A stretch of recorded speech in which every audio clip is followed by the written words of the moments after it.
Hello friends, welcome to my channel. तो आज का दिन स्टार्ट होता है मस्त मस्त ठंडी ठंडी सुबह के साथ। एंड आज मैं दिखाऊंगी आपको कि कनाडा में डेली रूटीन डे कैसे पास होता है, मतलब वीक डेज कैसे पास करते हैं। तो चलो दिखाते हैं हम क्या क्या जलसा करते हैं वीक डे में। ओके, चलो दिखाती हूँ। तो पहले स्टार्ट करते हैं सुबह। देखो अराउंड अभी 7:30 हुए हैं।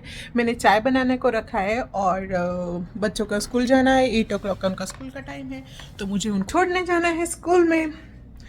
तो उस मतलब बाय वॉक अराउंड 10 मिनट्स का डिस्टेंस है।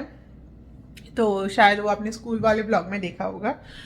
तो फिर को रेडी कर देती हूँ, चाय पिला देती हूँ और फिर वापस से मिलती हूँ। हेलो फ्रेंड्स, तो मैं वापस आ गई स्कूल छोड़ के। सोचा था कि वहाँ पे जाते हुए व्लॉग बनाऊँ, लेकिन इतनी ठंड थी ना कि हाथ जेब में से बाहर निकल ही नहीं रहे थे। तो फिर कैसे व्लॉग बनाऊँ, मतलब कैमरा निकालने के लिए मुझे कल है ना, या तो मैं अभी लेने जाऊँगी ना, तो मैं शायद ग्लव्स पहन के जाऊँगी, हैंड ग्लव्स। तो फिर मैं वो वापस से आपको दिखाऊँगी कि वो क्या है। और तब तक फिर मैं चाय नाश्ता कर लेती हूँ। सारे कपड़े ड्रायर में नहीं डालती हूँ। यहाँ पे मैंने यहाँ ये पे कपड़े मैं धो के रखे हैं, वो भी तो यहाँ सुखाने। पे जैसे सामने से सनलाइट आएगी तो यहाँ पे सूख जाएंगे। अगर मैं बाहर रखूंगी ना तो क्या होता है कि ठंड से बिल्कुल नहीं सूखेंगे, लेकिन अंदर रखूंगी ना तो सनलाइट तो ग्लास से आर पार हो जाएगी, लेकिन ठंड नहीं आएगी। तो बस उस हिसाब से मेरे कपड़े भी सूख जाएंगे।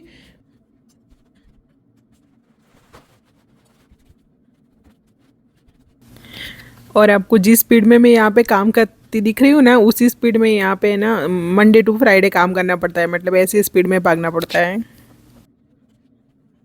से अब जाते हैं किचन में।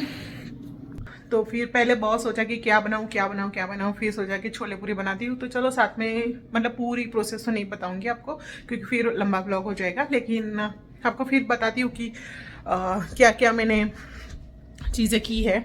और अभी टाइम मेरे पास बहुत कम है और मतलब कि फिर मुझे बच्चों को लेने भी जाना है। एक्चुअली बड़ा है वो, उसका तो स्कूल से आने का टाइम बहुत मतलब वो 2 बजे अराउंड आता है। पर जो छोटा है उसको 2-2.5 घंटे में मुझे लेने जाना पड़ेगा। तो अभी जैसे कि रख के आई और अब वापस से मुझे उसे लेने जाना पड़ेगा। तो देखते हो तब तक क्या क्या काम होता है। और देखो यहाँ पे मैंने छोले भिगो के रख दिए हैं, यहाँ पे प्रेशर कुकर भी निकाल के रख दिया है।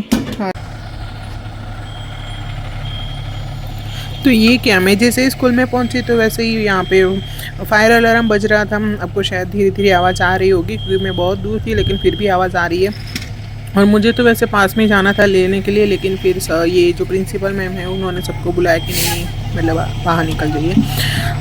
पहले तो लगा कि है ना ये मॉक फायर ड्रिल है, क्योंकि स्कूल में ऐसे है ना 3-4 ऐसी मॉक फायर ड्रिल होती रहती है, मतलब ऐसे ही बेल बजा देते हैं और फिर बच्चों को ऐसे बाहर निकाल देते हैं कि मतलब अगर रियल में फायर हो तो कैसे टैकल करना है, बस ऐसे सिखाने के लिए वो मॉक फायर ड्रिल बोलते हैं। तो पर उसमें है ना फायर डिपार्टमेंट वाले नहीं ही आते, सिर्फ बच्चों को ही बाहर बुलाते।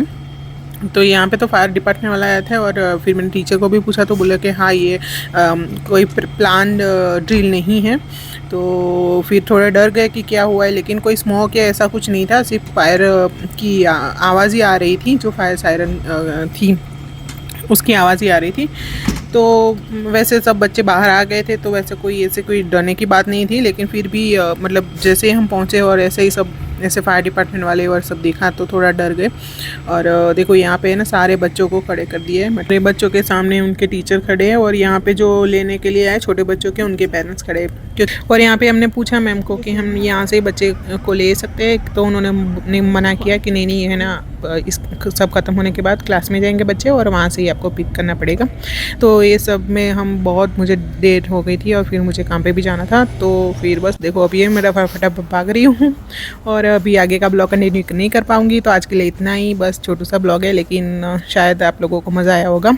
तो नेक्स्ट ब्लॉग में मिलेंगे, तब तक के लिए टाटा बाय बाय, जय श्री कृष्ण, जय भारत।